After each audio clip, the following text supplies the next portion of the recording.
Olá, meu nome é Patrícia Nascimento, eu sou advogada há 14 anos, pós-graduada em Administração de Empresas pela FAAP, em Direito Corporativo pelo IBMEC, especialista aí em gestão de departamentos jurídicos internos, focada em eficiência jurídica, gestão de pessoas e Legal Ops.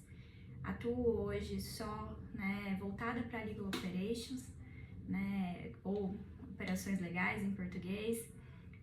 E hoje eu vim falar aqui o que é Legal Operations, o que é o famoso Legal Ops, o que é eficiência jurídica. É difícil a gente trazer uma tradução, de fato, do que é eficiência, porque é um termo amplo, não utilizado necessariamente só nas áreas jurídicas, mas a ideia aqui é conceituar um pouco de Legal Ops.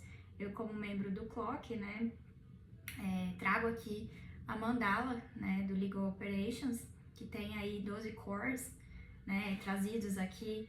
Eu vou colocar no vídeo para ficar mais detalhado.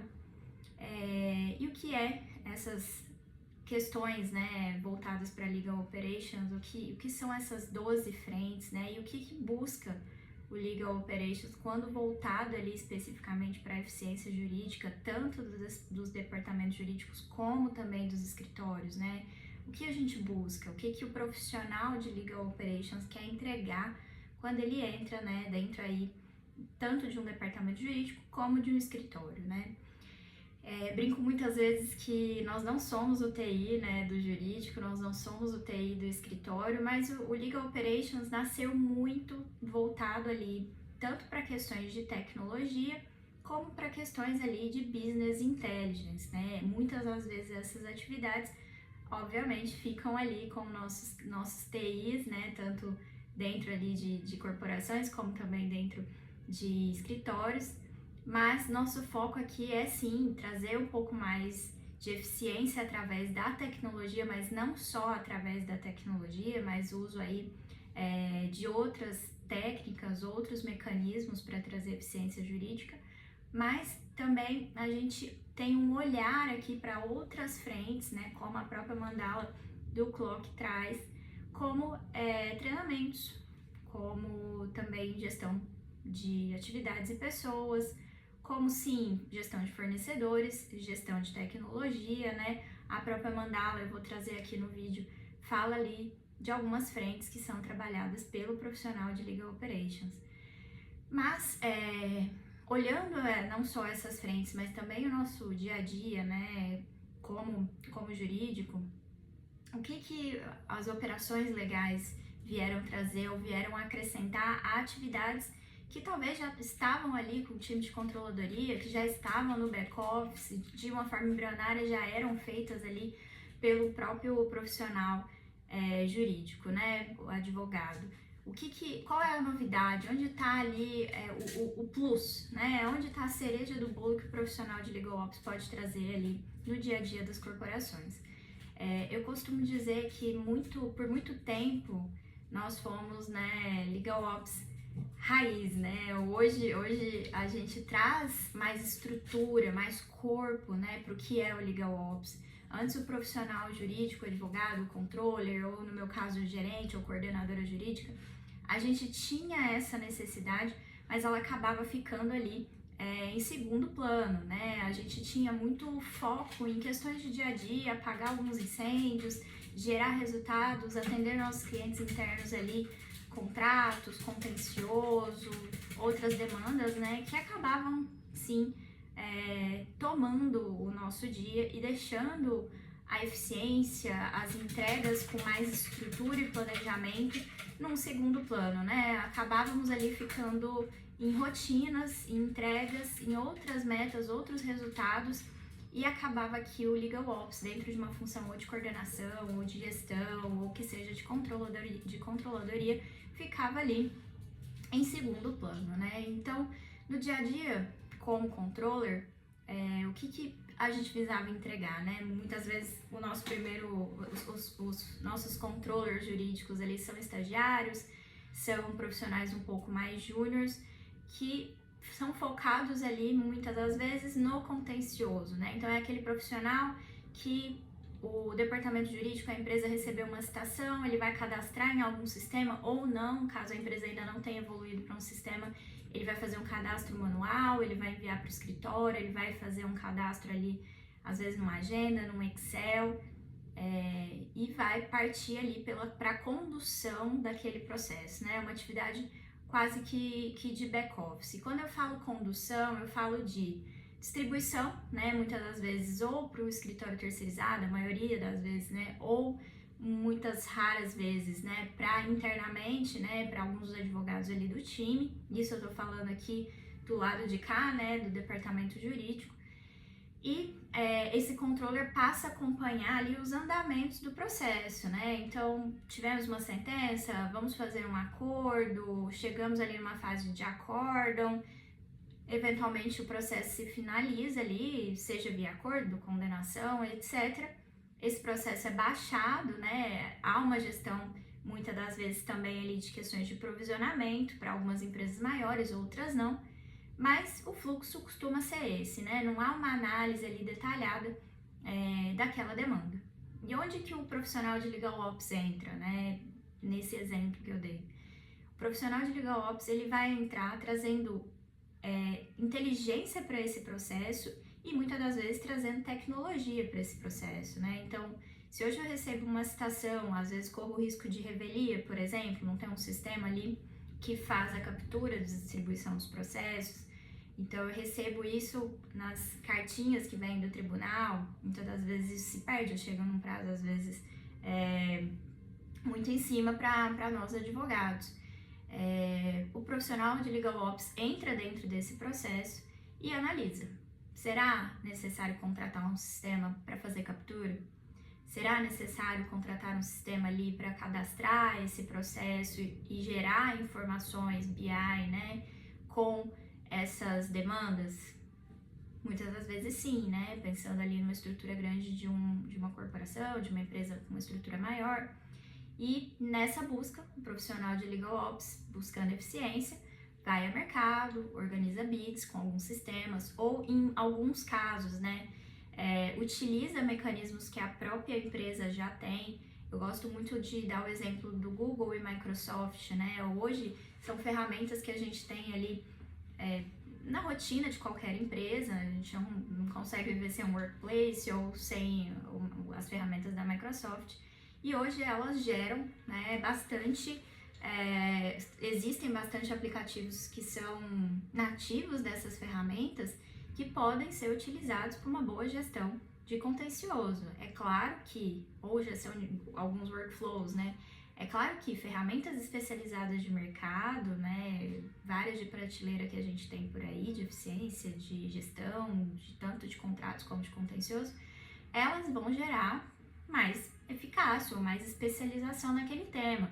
Mas hoje dentro da Microsoft a gente tem ali o Power BI, uma ferramenta incrível, a gente tem o próprio Excel, que é muito utilizado, né, pelas empresas, o Workflows, né, que gera ali um fluxo de trabalho. Então muitas das vezes, se o seu jurídico hoje está trabalhando com Excel, ele não tem o budget necessário para a contratação de uma ferramenta de mercado, você usa a Microsoft, Workflows, ele pode ali gerar um contato, né, uma integração entre o que vem para você pelo Outlook, pelo e-mail ali, através da sua área que faz a gestão do correio, né, gerando um workflow ali para o seu Excel, gerando um workflow ali para o seu planner, diminuindo o risco ali de você perder um prazo nesse processo que acabou de chegar, ou eventualmente acionando já diretamente o escritório que você elegeu para conduzir determinados assuntos. E isso é uma ferramenta gratuita, né? A gente consegue, o próprio Workflows tem sugestão de workflows para que você consiga fazer toda uma cadeia de trabalho com o seu escritório terceirizado, gerando ali no final informações, KPIs, que podem ser tratados pelo Power BI ou por outra ferramenta da Microsoft que a empresa eventualmente escolha, né? Então não é só uma questão de contratação de softwares.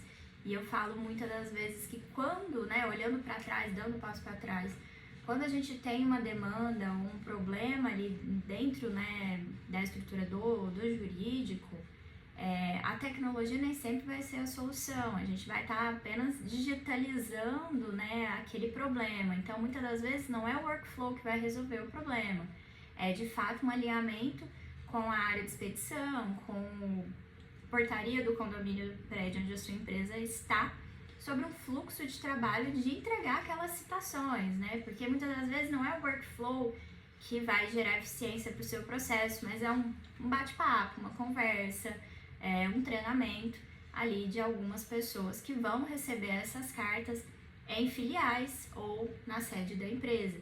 Então, muitas das vezes, a tecnologia não vai ser a primeira resposta aqui dentro de Legal Operations, né? Você vai ter que voltar para trás, reanalisar os fluxos e pensar na melhor solução, que muitas das vezes não é a contratação de um software robusto, é a utilização de um Google Forms, né? A utilização do Forms da Microsoft, é a utilização do Workflow, é a utilização de ferramentas já conhecidas, né? Vocês vão ver também, quando eu for evoluindo aqui nas nossas conversas, que dentro também aqui da mandala do Clock, a gente vai pensar muito em UX, né? User Experience, Consumer Experience, né? Quem é o cliente do jurídico? Quem é o cliente interno do jurídico? Muitas das vezes são as nossas áreas correlatas ali, né? A operação, o próprio back-office, o gente de gestão, RH, né? Que vão ser ali os nossos clientes internos. E o que esse cliente interno espera da gente, né? Muitas das vezes ele espera uma eficiência através de ferramentas que já são mais conhecidas. O ser humano, ele tem essa dificuldade ali, né? Com a novidade, com a tecnologia, com o excesso de etapas ou com engessamento, algumas burocracias excessivas. A gente gosta de usar o que já é conhecido, né? E o que é conhecido nosso aí de mercado há anos? O Outlook, o Excel, o Planner. Então, essas mudanças têm que ser feitas, elas têm que ser feitas de forma muito cuidadosa, muito delicada, pensando em quem é meu cliente final, né? Em quem é meu usuário, qual é o nível ali da minha operação. Muitas das vezes eu vou ter uma operação ali chão de fábrica, quem vai receber a citação é o pessoal de uma fazenda, o pessoal da indústria, é a portaria, né? Que ferramentas que eles têm? Nem sempre eles vão ter ali um usuário dentro do nosso sistema. Muitas das vezes o que eles vão ter é um WhatsApp ou o próprio Outlook, né? Então, qual a dificuldade ali do jurídico entender isso e eu vou criar um grupo no WhatsApp, porque é a única ferramenta que o meu porteiro tem ali em uma das fazendas da minha empresa, ou em uma das indústrias da minha empresa, ou em uma das lojas da minha empresa, né? Então, qual a nossa resistência, né? Às vezes, para algumas formalidades. Não precisa vir formal por e-mail, não, precisa vir a via original. E muitas das vezes a ferramenta que a gente vai ter é o WhatsApp. Vai ser uma câmera ali do celular mandando um WhatsApp para um grupo, citações, filial X, né? E muitas das vezes o jurídico tem essa resistência em procedimentos que eles visam o cliente final e não necessariamente a proteção, né? A mitigação de risco, né? Claro, é óbvio que a contratação de jurídico é visando a mitigação de risco, mas a gente não pode deixar que a mitigação de risco seja o nosso drive ali para algumas atividades, né? É óbvio que a gente tem que ter esse olhar, mas parar para pensar às vezes em, qual que é o risco que eu tenho ali em trabalhar com o WhatsApp? Eu tenho um risco de dados? Posso ter vazamento de uma citação de um processo trabalhista? Posso. Como que eu mitigo isso? Treinamento. Eu vou explicar, olha, a forma que você deve enviar, né, essa informação é o WhatsApp da empresa, é o número de WhatsApp da empresa. Você tirou a foto, você vai deletar, você não vai compartilhar com terceiros. Treinamento, né? Uma conversa, não necessariamente uma integração de milhões. Então, o LegalOps vem com esse olhar, né? Muitas das vezes isso, no começo da minha carreira, eu ficava, nossa, isso é tão intangível, né? Como que eu tô dando resultado? É diferente de, por exemplo, fazer um contrato, uma operação de M&A gigante, em que há um contrato super robusto, vários anexos, aquela entrega final, né? Aquele momento de comemoração. Quando eu migrei as atividades para gestão em LegalOps, eu sentia um pouco isso, né? Onde está a entrega materializável ali da minha atividade, né? Como que eu enxergo, de fato, a eficiência ali no dia a dia? É óbvio que eu fico super feliz quando um projeto dá certo, muitas das vezes os sistemas, eles demoram para chegar num estado da arte, né? Ou às vezes eles não chegam, de fato, a gente consegue ali manejar algumas questões, eu fico extremamente contente quando eu vejo que isso dá resultado, mas é um resultado muitas das vezes de médio a longo prazo, diferente de um contrato que você entrega hoje, aquela sensação de missão cumprida, ou diferente de um processo em que você cumpre um prazo e já tem uma sensação de missão cumprida. Não vou dizer ali que o julgamento de um processo é algo que vai rápido, porque sabemos que não, mas o Legal Ops, ele se descaracteriza, né, se descola um pouco quando a gente pensa na função jurídica, advogado pura, né? Então, nós profissionais de Legal Ops, ou quem se interessa por Legal Ops, tem que estar preparado para mudar o olhar para o que é, de fato, a entrega, né? O resultado que se espera de Legal Ops. Porque muitas das vezes esse resultado ele é um resultado de médio a longo prazo, né? A implantação de um sistema, um procedimento novo, um mapeamento de um processo, ele não tem um tangível, uma entrega tangível nos primeiros dias. Um mapeamento de processo pode demorar meses. Job descriptions ali para gerar mais eficiência para o departamento pode levar várias conversas e discussões com a diretoria, com gente de gestão, com outras áreas, enfim. Mas eu tô dando aqui alguns exemplos do que o profissional de Legal Operations faz, o que é Legal Operations e o que a gente deve esperar quando a gente resolve migrar nossa carreira, né? Eu falo que é um pouco migrar, né? Apesar de estar ali dentro do mesmo nicho, de um advogado de contencioso para essa outra vertente que o direito nos dá, né? Legal Operations. Então, eu quis falar um pouquinho sobre isso, eu vou deixar a mandala do Clock aqui no final desse vídeo para vocês darem uma olhada. E isso é um overview, né, do que esperar de quem está nessa fase de transição, de migração ou de interesse pela carreira de Legal Ops. Eu volto a falar depois de cada uma das frentes do Clock, né, da mandala, e vou especificar e dar algumas sugestões. Esse é um vídeo que vai para o Instagram, mas ele vai estar ali também como aula inaugural gratuita dentro do meu próximo curso no Hotmart. Eu vou colocar o linkzinho para vocês que têm interesse. Eu vou contar um pouquinho da minha carreira, eu vou contar do dia a dia, eu vou tentar, óbvio que é difícil, fazer uma live toda terça-feira para falar sobre esse assunto, mas esse é meu vídeo de estreia, espero que vocês gostem. Vai estar disponível no meu LinkedIn e um cortezinho aqui no Instagram, porque a ferramenta não deixa vídeos tão longos. Espero vocês, contem comigo, deixem aqui suas dúvidas. Espero que eu tenha falado um pouquinho sobre o que é Legal Ops de uma forma mais didática, né, e não tão teórica, mas eu vou deixar ali alguns conteúdos também mais teóricos.